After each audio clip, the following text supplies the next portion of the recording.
Incharge DMHO Gadwal. So మనకి guidelines ప్రకారంగా clinical establishment act 2010 rules 2011 ప్రకారంగా ఆల్ క్లినిక్స్, ల్యాబ్స్, హాస్పిటల్లో, nursing homes, dental clinics, physiotherapy and all AYUSH dispensaries clinics like Ayurvedic, Homeo, Unani, Yoga, Naturopathy, Siddha, etc. All clinics should be registered, even including government hospitals, district hospitals, CHC, PHCs should be registered under this act in DMHO office. So next వచ్చేసి fire safety audit అనేది ప్రతి nursing హోమ్లో మనం చేసుకుంటున్నాము. ఇంకొకటి registration guidelines ఎలా ఉంటుంది అని అంటే క్వాలిఫైడ్ డాక్టర్ ఎంబీబీఎస్ ఉండాలి. దానికి సంబంధించిన సర్టిఫికేట్స్ అన్నీ సబ్మిట్ చేయాలి. తర్వాత వాళ్ళ అండర్ వర్క్ చేస్తున్న నర్సింగ్ స్టాఫ్, పారామెడికల్ స్టాఫ్ వాళ్ళ సర్టిఫికేట్స్ ప్రొడ్యూస్ చేయాలి. Biomedical certificate, pollution control certificate, fire safety cylinders or pipe line, NOC from fire departments. తర్వాత అక్కడ నర్సింగ్ హోమ్లో మెయింటైన్ చేయాల్సిన కొన్ని రిజిస్టర్స్ ఉంటుంది. OP, IP registers, OT registers, section register వేరు, normal registers వేరు, referral in and out register, birth registers, case sheets, visitor registers, ఇవన్నీ register act ప్రకారంగా కరెక్ట్గా మెయింటైన్ చేయాల్సి ఉంటుంది. నెక్స్ట్ పీసీపీఎన్డిటీ యాక్ట్ 1994 రూల్స్ 1996 ప్రకారంగా scanning centre, all scanning centre ఎవరైతే scanning machine run చేసో వాళ్ళందరూ మన దగ్గర రిజిస్ట్రేషన్ చేసుకోవాలి. వాళ్ళు gynaecologist, qualified radiologist or gynaecologist ఉండాలి. TS registration is compulsory.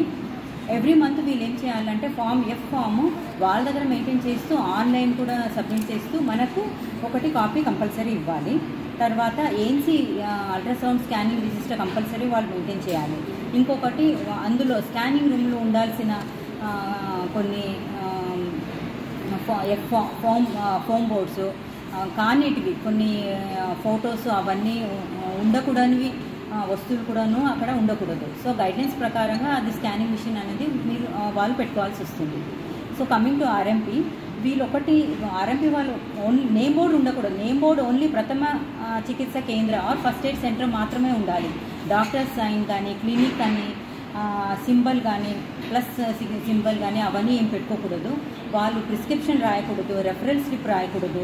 Only వాళ్ళు ఏం చేయాలంటే only just first aid treatment, అంటే ఏదైనా మైనర్ ఇంజురీ అయింది అని అంటే బ్యాండేజ్ కట్టడము, జస్ట్ పారాసిటమాల్ సింపుల్ టాబ్లెట్స్ ఇవ్వడం మాత్రమే చేయాలి వాళ్ళు. నెక్స్ట్ వాళ్ళు ఐవి ఫ్లూయిడ్స్ కానీ వేరే ఇంజెక్షన్స్ కానీ అవన్నీ వాళ్ళు చేయకూడదు వాళ్ళు. నెక్స్ట్ వచ్చేసి క్లినిక్ సెటప్ లాగా కనపడకూడదు, జస్ట్ ఒకటి ఫస్ట్ ఎయిడ్ సెంటర్ లాగా ఉండాలి అన్నమాట. Thank you. తెలిసిన ఇప్పుడు మాన్సూన్ స్టార్ట్ అయినాయి కాబట్టి మనకు కలుషితం ఆహారం కానీ, కలుషితం నీరు కానీ ఇలాంటివి జరిగే అవకాశం చాలా ఎక్కువ ఉంటుంది. అదేవిధంగా మనకు వెక్టర్ బౌండ్ డిసీజెస్ అంటే మస్కిటోస్ బ్రీడ్ ఎక్కువ అవ్వడం వల్ల వచ్చే రోగాలు కూడా చాలా ఉంటాయి. దాంట్లో భాగంగానే మనకు dengue cases, malaria cases, chikungunya cases ఇలాంటివి వస్తాయి. సో లాస్ట్ ఇయర్ మనకు డెంగ్యూ కేసెస్ 27 కేసెస్ వచ్చినాయి. ఈ ఇయర్ ఆల్రెడీ జనవరి నుండి ఇప్పటి వరకు 4 కేసెస్ వచ్చినాయి. అది దృష్టిలో పెట్టుకుని మనం ఏం చేసామంటే ప్రతి పిఎస్సీలో కూడా దీనికి కావాల్సిన ట్రీట్మెంట్ ప్లస్ దీనికి కావాల్సిన ఒక యాక్షన్ ప్లాన్ రెడీ చేసి పెట్టాము.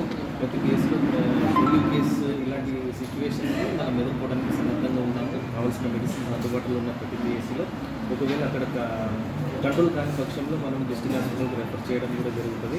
అదేవిధంగా మనం ఏం చేస్తామంటే ప్రతి ఏఎన్ఎం ఆశా వర్కర్లకు కూడా ట్రైనింగ్ ఇవ్వడం జరిగింది. విలేజ్ లెవెల్లో హై రిస్క్ ఏరియా ఎలాగ మనం ఐడెంటిఫై చేయాలి, స్టాగ్నెంట్ వాటర్ని ఎలాగ మనము అక్కడ బ్రీడింగ్ అంటే మస్కిటోస్ పెరగకుండా ఎట్లా ఆపుకోవాలి అనేది కూడా మనం వాళ్ళకి ట్రైనింగ్ ఇవ్వడం జరుగుతుంది. వాళ్ళు ఎట్లా చేస్తారంటే ప్రతి హౌస్ టు హౌస్ విజిట్ చేస్తారు మన ఆశాస్.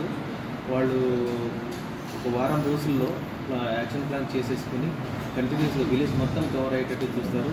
ఈ కవర్ హౌస్ టు హౌస్ వెళ్ళినప్పుడు ఫీవర్ కేసెస్ ఎన్ని ఉన్నాయి ప్లస్ బ్రీడింగ్ పాయింట్స్ ఏమైనా ఉన్నాయో వాళ్ళ ఇంట్లో చెక్ చేసుకుని ఎవ్రీ ఫ్రైడే డ్రై డే చేసుకునేటట్టు ప్లాన్ చేసుకోవాలని మనం వాళ్ళకి గైడ్లైన్స్ ఇచ్చాము.